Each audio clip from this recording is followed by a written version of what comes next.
इतिहास केवल घटनाओं का क्रम नहीं होता, यह उन आत्माओं की गाथा है जिन्होंने समय से भी बड़ा संघर्ष किया।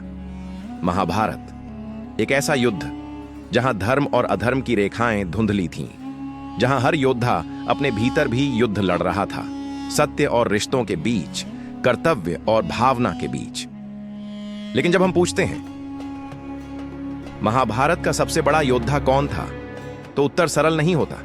भीष्म, जिनकी देह स्वयं वरदान थी, द्रोण, जिनकी तीरंदाजी अद्वितीय थी, अर्जुन, जिनका साथ स्वयं श्री कृष्ण ने दिया, या फिर कर्ण, जो सूर्यपुत्र होते हुए भी पूरी उम्र अपने अस्तित्व के लिए लड़ा। एक योद्धा जिसे समाज ने ठुकराया, पर जिसने कभी अपने अस्त्र नहीं छोड़े। एक मित्र जिसने अपमान सहा, पर दुर्योधन का साथ कभी नहीं छोड़ा। एक पुत्र जो अपने मां के वजूद को तरसता रहा, पर आखिरी दम तक उसे मां कहा। कर्ण था या अर्जुन, धर्म बड़ा था या निष्ठा, पराक्रम बड़ा था या त्याग। इस कहानी में हम जानेंगे उस संघर्ष की गहराई जहां केवल अस्त्र नहीं, आत्माएं भी घायल हुई। एक युद्ध जिसने योद्धा बनाए, और एक प्रश्न जो आज भी जीवित है, कौन था महाभारत का सबसे बड़ा योद्धा? तो आइए जानते हैं। वीडियो में आगे बढ़ने से पहले चैनल को सब्सक्राइब जरूर करिएगा। हस्तिनापुर की राजमहलों से दूर एक युवती अपनी गलती का प्रायश्चित कर रही थी। कुंती, महाराज कुंती भोज की पालिता पुत्री, युवावस्था की दहलीज पर खड़ी एक बार आशी दुर्वासा के वरदान की परीक्षा लेना चाहती थी। वरदान था किसी भी देवता का आह्वान करके उससे संतान प्राप्त करना। और जब कुंती ने सूर्य देव का आह्वान किया तो सूर्य स्वयं प्रकट हुए। तेज से दहकता आकाश एक क्षण को थम गया। सूर्य देव ने कहा, हे बालिके, तूने मुझे बुलाया है, मैं खाली नहीं जा सकता। कुंती भयभीत थी।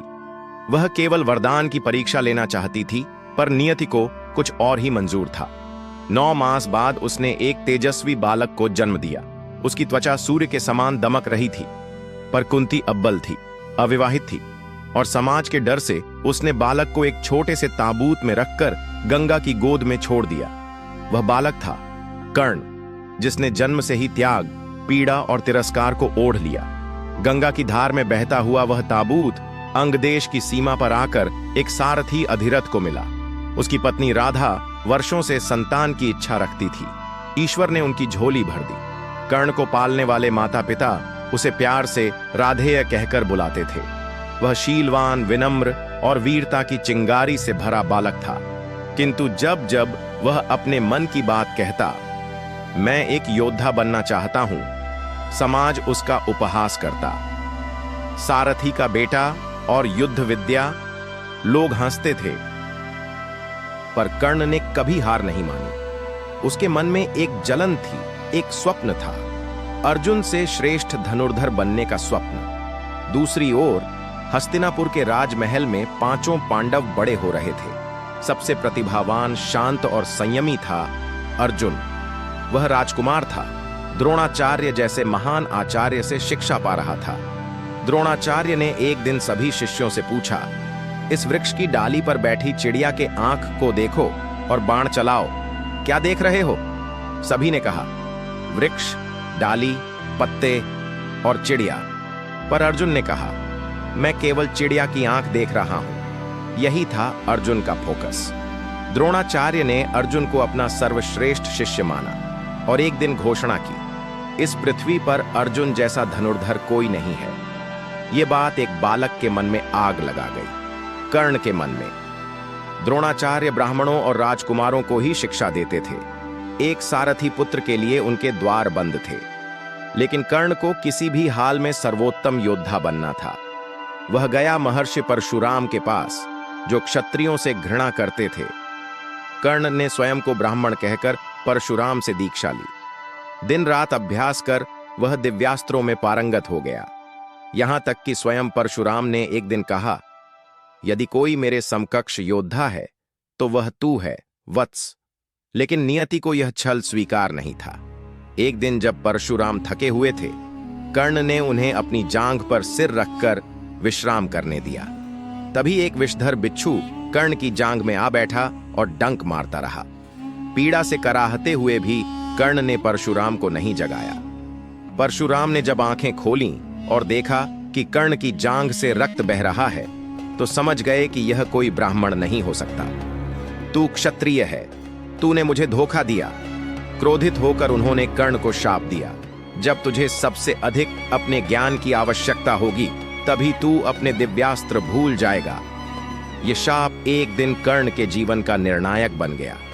हस्तिनापुर में एक दिन राजसभा सजाई गई। द्रोणाचार्य ने अपने शिष्यों की प्रतिभा दिखाने का आयोजन किया।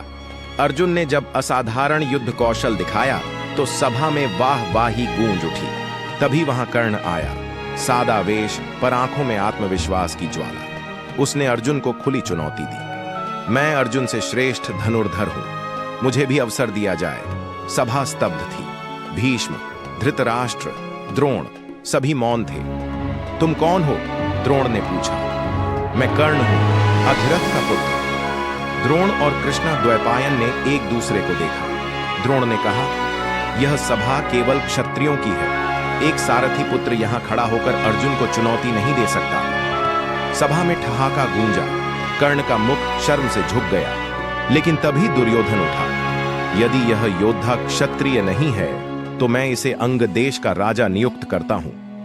अब कर्ण भी क्षत्रिय था और यहीं से वह दुर्योधन का परम मित्र बन गया। जब द्रौपदी का स्वयंवर हुआ तो सभी राजाओं ने चुनौती का प्रयास किया, परंतु कोई सफल नहीं हुआ। तब कर्ण खड़ा हुआ और सबने देखा कि यह तो विजय पा सकता है। लेकिन द्रौपदी ने कहा, मैं एक सारथी पुत्र से विवाह नहीं कर सकती। कर्ण की आत्मा फिर अपमान से झुलस उठी। वह मौन खड़ा रहा और फिर भी वहां से लौटते हुए उसने एक संकल्प लिया, एक दिन यही स्त्री मेरी हार का कारण बनेगी। समय बीता। पासे की क्रीड़ा में पांडवों ने सब कुछ खोया, राज्य, सम्मान, यहां तक कि द्रौपदी को भी। द्रौपदी का चीरहरण हुआ। भीष्म, द्रोण, कर्ण सब मौन रहे। कर्ण ने द्रौपदी को तवायफ तक कह दिया। यह वो क्षण था जब पांडवों ने शपथ ली, हम प्रतिशोध लेंगे। अब कुरुक्षेत्र की पृष्ठभूमि तैयार हो चुकी थी। अर्जुन और कर्ण दोनों अपने अपने पक्ष में थे। दोनों योद्धा, दोनों धर्म से बंधे हुए, दोनों विजय के अधिकारी। परंतु युद्ध केवल एक को चुनता है।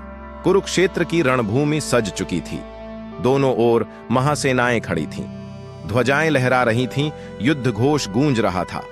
परंतु उस महासंग्राम से ठीक पहले अर्जुन का धनुष गांडीव धरती पर गिर पड़ा। हे माधव, मैं यह युद्ध नहीं कर सकता। अर्जुन बोले, मेरे सामने मेरे गुरु हैं, पितामह हैं, बंधु बांधव हैं, मैं इन्हें कैसे मारूं? श्री कृष्ण ने मुस्कुराकर अर्जुन को देखा। हे पार्थ, तेरा धर्म है युद्ध करना। धर्म युद्ध से भागने वाला कभी विजय नहीं पाता। यहीं पर गीता का जन्म हुआ। अर्जुन ने गीता के ज्ञान से अपनी शंका का निवारण पाया और उठाया गांडीव, यह कहते हुए, अब मैं आपके आदेशों का पालन करूंगा। उधर कर्ण युद्ध के लिए तैयार था, पर युद्ध से पूर्व उसकी आत्मा में द्वंद्व चल रहा था। उसे झांक था धर्म पांडवों के साथ है, फिर भी वह दुर्योधन के साथ खड़ा था, क्योंकि दुर्योधन ने उसे वह सम्मान दिया जो इस समाज ने कभी नहीं दिया। युद्ध से पहले श्री कृष्ण कर्ण के पास गए।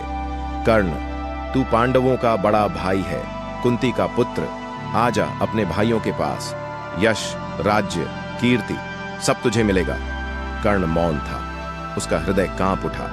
क्या यह सत्य है? हां, कृष्ण ने उत्तर दिया।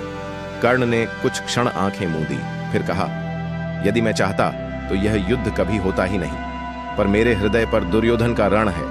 मैं किसी को पीठ नहीं दिखा सकता। मैं जानता हूं कि मैं हारूंगा, पर मैं युद्ध करूंगा।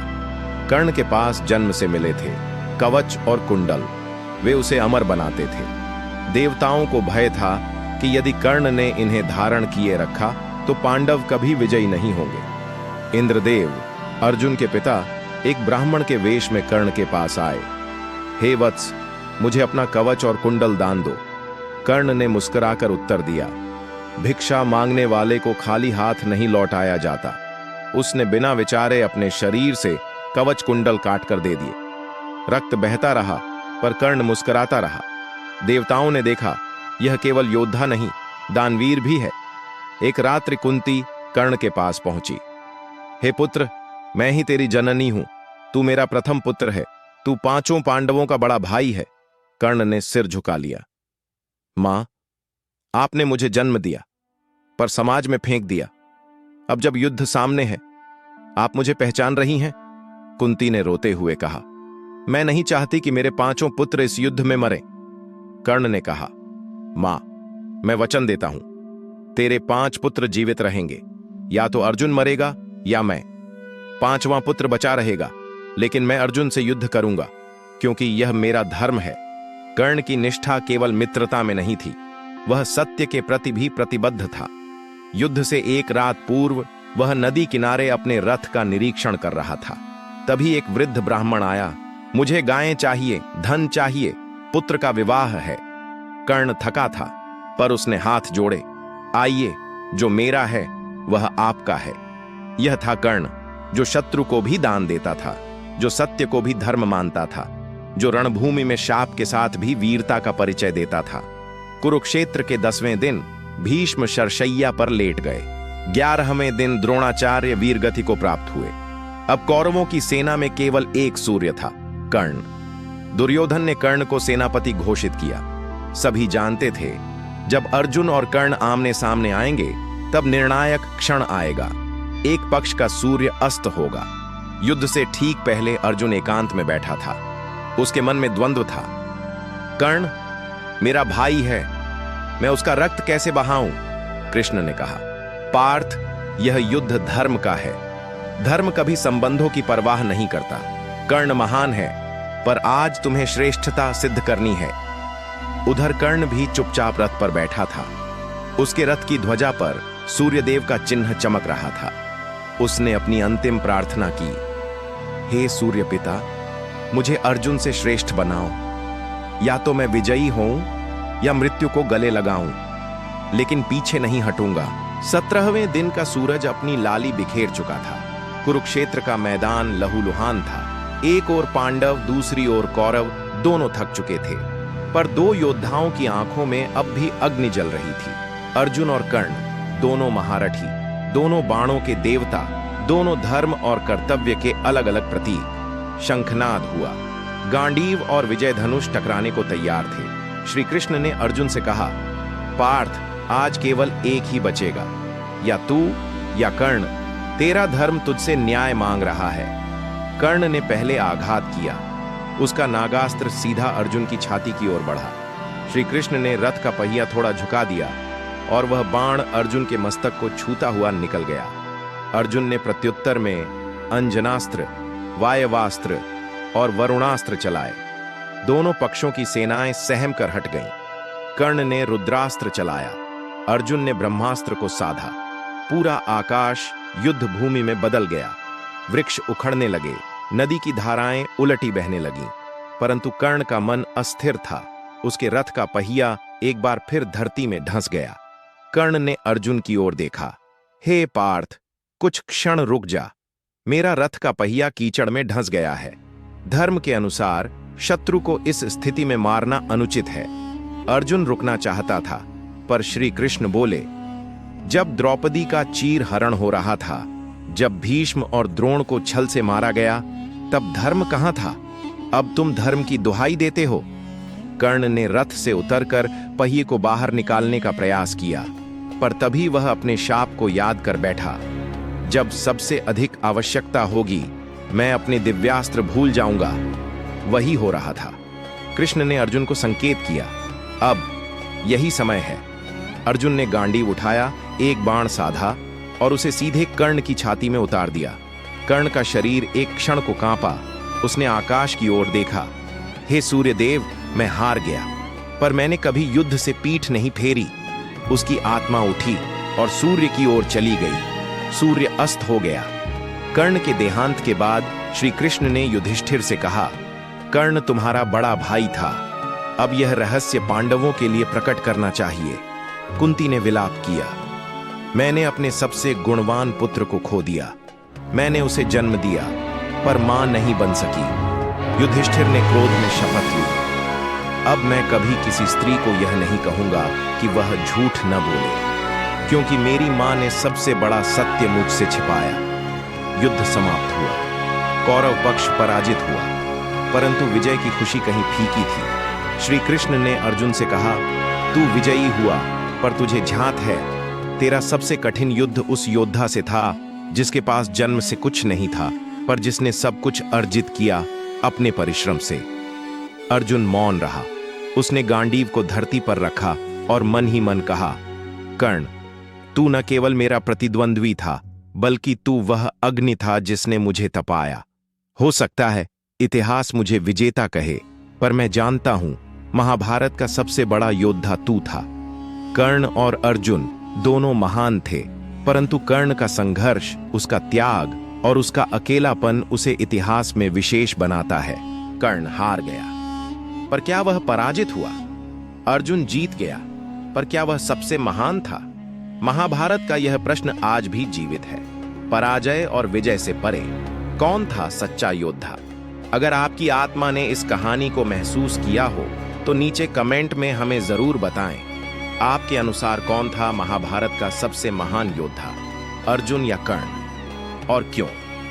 वीडियो को लाइक करें अगर आपको यह प्रस्तुति दिल से छू गई हो, और सब्सक्राइब जरूर करें ऐसी ही ऐतिहासिक और आत्मा को झकझोर देने वाली कहानियों के लिए, क्योंकि इतिहास सिर्फ पढ़ने के लिए नहीं बल्कि जीने के लिए होता है। धन्यवाद। फिर मिलेंगे एक नई कथा के साथ। जय श्री कृष्ण।